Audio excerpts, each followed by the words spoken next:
अगर आपको भी घर बैठे बिल्कुल ढाबा स्टाइल अंडा करी खानी बिना ज़्यादा मेहनत और बिना झंझट के, तो ये वीडियो आपको पूरा वॉच करना चाहिए। आपको बहुत ही ज़्यादा मज़ा आने वाला है। आप इसको एक बार नहीं बार बार बनाएंगे। इसके लिए यहाँ पे मैंने लिए हैं ये 8 बॉईल किए हुए अंडे। अच्छा, सबसे पहले क्या करेंगे, इसमें स्लिट्स लगा देंगे। तो मैं इस तरह से चाकू से स्लिट्स लगा रही हूँ। आप चाहे तो इसको टूथपिक से ब्रेक भी कर सकते हैं या फिर चाकू से भी आप इसमें छेद कर सकते हैं। बेसिकली हमारा मकसद क्या है, जो मसाला है ना वो अंदर तक के जाए और जो अंडे है ना एकदम फीके फीके से अंदर नहीं लगने चाहिए। चलिए, अंदर का जुगाड़ तो हो गया। अब बाहर के लिए अब देखिए दूसरी चीज हम करने वाले हैं। इसके ऊपर हम डालेंगे थोड़ा सा नमक, बिल्कुल थोड़ी सी हल्दी पाउडर और 1 टीस्पून लाल मिर्ची पाउडर। इसको अपने हाथों से अच्छे से मिक्स कर लेंगे, शेक कर लेंगे ताकि उसमें चिपक जाए। वैसे अंडे में आसानी से ये मसाले चिपक जाते हैं, नहीं तो आप इसमें थोड़ा सा तेल भी डाल सकते हैं ताकि उसमें चिपक जाए। इसको अच्छा से हमने कर दिया मसालेदार। फिर पैन में हम लेंगे 1 टेबलस्पून तेल और इसमें सारे अंडे डाल देंगे और इसको फ्राई करेंगे करीबन 3 से 4 मिनट के लिए, या फिर जब तक ये बढ़िया से ब्राउन ना हो जाए और अच्छी सी बाहर कोटिंग ना आ जाए। नॉर्मली रेस्टोरेंट्स और ढाबों में क्या किया जाता है ना, इसको डीप फ्राई किया जाता है, लेकिन हम थोड़े से तेल में इसको सौटे करके भी ऐसे फ्राई कर सकते हैं। बस बाहर एक अच्छी सी कोटिंग हो जानी चाहिए और जो मसाले हैं ना अच्छे से उसमें लग जाने चाहिए।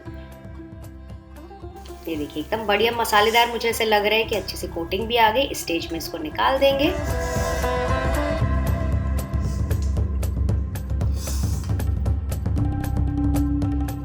इसको साइड में रख देंगे। सेम पैन में मैं गरम कर रही हूँ 1 टेबलस्पून तेल और साथ ही मैं डाल रही हूँ मेरा फेवरेट 1 टेबलस्पून घी भी। आप चाहें तो मक्खन भी यूज कर सकते हैं, इसका बहुत ही बढ़िया फ्लेवर आता है। फिर मैं इसमें डाल रही हूँ देखिए 1 टीस्पून जीरा। जैसे ही जीरा फ्राई होने लगेगा, ये देखिए मैं सारे खड़े गरम मसाले एक साथ इसमें डाल रही हूँ। मैं आपको दिखा देती हूँ। 2 हरी इलायची, 1 बड़ी इलायची, 1 टुकड़ा दालचीनी का, 1 तेज पत्ता, लौंग और थोड़ी सी काली मिर्च के दाने, ये सारे एक साथ डाल देंगे और इनको फ्राई करेंगे। अच्छा, खड़े गरम मसालों से ना फ्रेंड्स, जो खास करके ढाबा स्टाइल ग्रेवी होती है ना, बहुत ही अच्छा फ्लेवर आता है उसमें। तो आपको अगर नहीं पसंद है तो उसको बाद में जब आप ग्रेवी बन जाएगी ना तो इसको आप निकाल सकते हैं, लेकिन डालिएगा ज़रूर, इसका बहुत अच्छा स्वाद आता है। और अब हम इसमें डालेंगे 2 प्याज एकदम बारीक कटे हुए और इसको भी पकाएंगे करीबन 6 से 7 मिनट के लिए, या फिर जब तक ये बढ़िया से गोल्डन ब्राउन ना हो जाए। अच्छा, आप चाहें तो यहाँ पे प्याज का प्यूरे डायरेक्टली कच्चा भी डाल सकते थे। उससे क्या होगा, आपकी ग्रेवी एकदम स्मूथ बनेगी। लेकिन आज हम क्या कर रहे हैं ना, एकदम ढाबा स्टाइल बना रहे हैं, तो उसके लिए जो टेक्सचर होता है ना ग्रेवी का, थोड़ा सा दरदरा होता है। प्याज थोड़े थोड़े मुंह में आते हैं और ग्रेनी से ही एकदम टेक्सचर की ग्रेवी बनती है। आई होप आप अंडरस्टैंड कर पा रहे हैं मैं क्या बोल रही हूँ।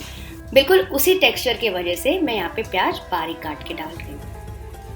तो इसको मैंने पकाया करीबन 4 से 5 मिनट के लिए। देखिए ऑलमोस्ट गोल्डन ब्राउन हो ही गए हैं, ये देखिए। अच्छा, एक यहाँ पे आपके लिए टिप है फ्रेंड्स, जैसे आपको आपकी ग्रेवी का कलर चाहिए ना उसके हिसाब से प्याज भूनेगा, क्योंकि प्याज जितने ज़्यादा आप डार्क करेंगे ना, आगे जाके ग्रेवी भी उतनी ही डार्क बनेगी। ये था आपके लिए एक इम्पॉर्टेंट टिप आज का।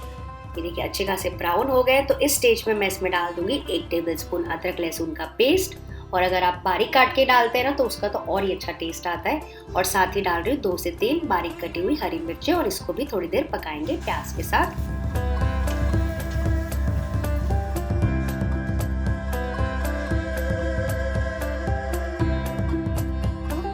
ये देखिए मैं आपको बता रही थी ना कि ग्रेवी का जो कलर है वो बेस अनियंस के ऊपर डिपेंडेंट रहता है, तो मैं आपको दिखा देती हूँ। इस कलर तक के मैंने प्याज को ब्राउन किया, एकदम ऑलमोस्ट फ्राई हो गए, ऐसा गोल्डन ब्राउन कलर मैंने रखा है। तो इस स्टेज में गैस का फ्लेम लो कर देंगे, क्योंकि हम डालने वाले हैं कुछ मसाले। तो सबसे पहले मैं डाल रही हूँ बिल्कुल थोड़ी सी हल्दी पाउडर, 1 से 1.5 टीस्पून भर के मैं डाल रही हूँ कश्मीरी लाल मिर्ची पाउडर। और ये देखिए एक इम्पॉर्टेंट चीज़ जो मैं डाल रही हूँ, जो कि इस ग्रेवी को बना देगा बहुत ही ज़्यादा शानदार, ग्रेनी और बढ़िया सा कलर आएगा, जो कि है 3 से 4 टेबलस्पून कश्मीरी लाल मिर्ची का पेस्ट। ठीक है, तो ये डालना ऑप्शनल है वैसे फ्रेंड्स, पर इससे को डालेंगे ना तो कलर तो अच्छा आएगा ही, और जो ग्रेनी जो मैं ग्रेवी की बात करी हूँ ना, आपकी ग्रेवी भी बहुत मज़ेदार बनेगी। इसके बाद मैं इसमें डाल रही हूँ 1 टीस्पून धनिया पाउडर और 1 टीस्पून ही भुने जीरे का पाउडर, और इन सारे मसालों को अच्छे से मिक्स करेंगे।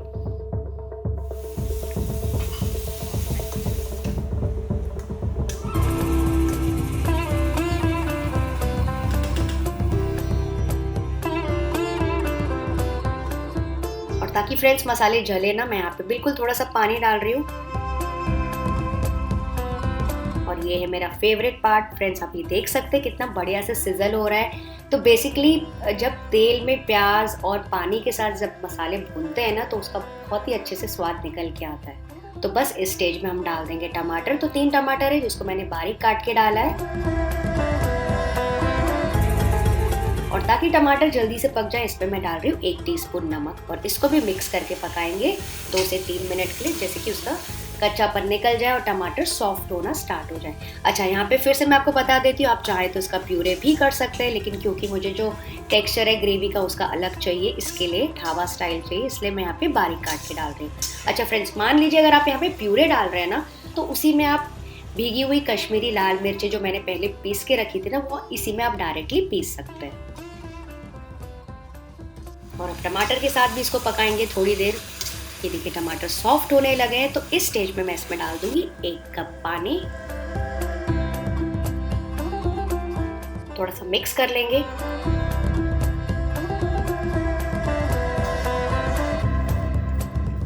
और फिर इसको ढक के पकने देंगे 15 से 20 मिनट के लिए। जी हाँ फ्रेंड्स, ये बहुत ही इंपॉर्टेंट टिप है, बहुत ही इंपॉर्टेंट टाइम है। इसी की वजह से जो ग्रेवी है ना आपकी बहुत अच्छी बनेगी। जितना ज़्यादा देर आप इसको लो मीडियम पे रखेंगे उतनी ज़्यादा अच्छी आपकी ग्रेवी बनेगी, बिल्कुल ढाबा स्टाइल। बीच में आप चाहें तो चेक कर सकते हैं।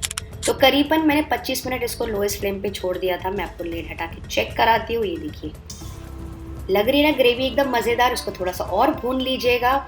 आप देख सकते हैं कि तेल ऊपर से फ्लोट होने लगा है, सारे अनियन टोमेटो का कच्चापन पूरा निकल गया और जो टमाटर है हल्के से रिड्यूस भी हो गया। और अब आप ग्रेवी का कलर देखिए, पहले कैसे था और अब कैसे आप डिफरेंस देख सकते हैं। और यहाँ पे आपको चाहिए तो आप पानी थोड़ा सा एडजस्ट भी कर सकते हैं। और फ्रेंड्स, मान लीजिए अगर आपको आपकी ग्रेवी थोड़ी सी क्रीमी चाहिए तो यहाँ पे आप 2 से 3 टेबलस्पून दही भी डाल सकते हैं। तो पानी फ्रेंड्स आपको यहीं पे एडजस्ट करना है, कम ज़्यादा, जैसे आपको पतली या गाढ़ी ग्रेवी चाहिए। और अगर मान लीजिए आपकी ग्रेवी काफ़ी पतली हो गई है ना, तो आप इस स्टेज में 1 टीस्पून बेसन या फिर 1 टीस्पून आटे में थोड़ा सा पानी डाल के वो घोल भी इसमें डाल सकते हैं। नॉर्मली सारे रेस्टोरेंट्स में और ढाबे में भी वही किया जाता है। यहाँ पे कोई भी वो थिकनिंग एजेंट डालते हैं उसको गाढ़ा करने के लिए, लेकिन मैं आज कुछ भी नहीं डाल रही हूँ। तो अब मैं यहाँ पे जो अंडे हमने फ्राई करके रखे थे वो डाल देंगे और इसको थोड़ा सा मिक्स करके ढकेंगे बस 2 से 3 मिनट के लिए, ताकि जो मसाला है वो बाहर भी लग जाए और अंदर तक के सारा फ्लेवर एब्सॉर्ब कर ले अंडे, और फीके फीके से बिल्कुल भी ना लगे।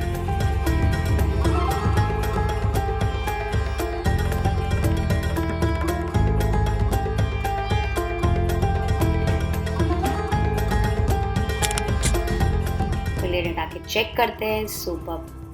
तो अब बारी आती है फाइनल फिनिशिंग की। कुछ हम इसमें टचेस देंगे जिसकी वजह से लगेगा एकदम ढाबा स्टाइल। तो मैं डाल रही हूँ थोड़े से जिंजर जूलियंस यानी कि अदरक के टुकड़े, थोड़ी सी slit green chillies. Oh my god, जब मैं ये डाल रही थी ना तो मेरा मुंह एकदम पानी पानी हो गया था। थोड़ा सा कसूरी मेथी तो मैंने रोस्ट करके रखा था, इसको अपने हाथों से चूर लेंगे। थोड़ा सा गरम मसाला और फ्रेश धनिया, और इन सारी चीज़ों को मिक्स करेंगे बस 1 से 2 और मिनट के लिए, ताकि ये सारे फ्लेवर्स भी उसमें अच्छे से रस बस जाए। तो फ्रेंड्स, ये एकदम आसान रेसिपी है मेरी स्टाइल, ढाबा स्टाइल बनाने की। आपके पास और कौन कौन सी रेसिपीज़ है जो आपको पसंद है, या अंडे की और कौन कौन सी रेसिपीज़ आप देखना चाहते हैं मेरे चैनल में, मुझे कमेंट करके पक्का बताइए।